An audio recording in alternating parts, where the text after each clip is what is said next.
Flushed Away is this week's Watch and Play, the series where I take a look at the movie and then play the video game counterpart. Stay tuned to the end to see which one is next. DreamWorks' Flushed Away was released in 2006 and stars Hugh Jackman and Kate Winslet, along with Ian McKellen, Andy Serkis, and one of my favorite actors, Jean Reno. The film was directed by Sam Fell and David Bowers. We follow privileged pet rat Roddy St. James on initially an adventure to get back home to Kensington as he's, well, flushed away by an intruder rat named Sid. But slowly, this becomes a story of family, togetherness, and saving the city Retropolis from the evil Toad. There's a lot to like about the movie, but I gotta admit, at the first half, it was kinda just by the number. I did really enjoy the opening joke with the Wolverine costume though.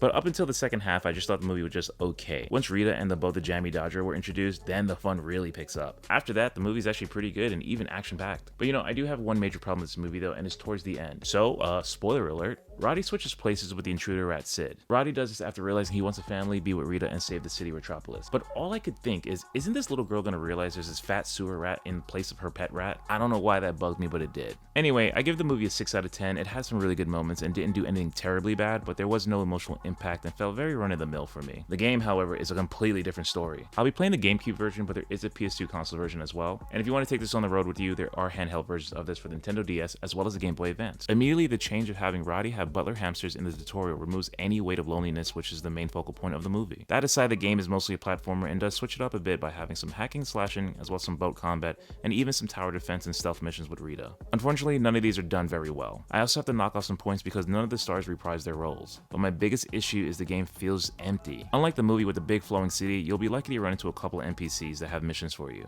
Roddy's controls and movements also just feel very clunky. At the end of the day, it's just a straightforward adaptation of the movie, and it doesn't really do anything to add to the experience.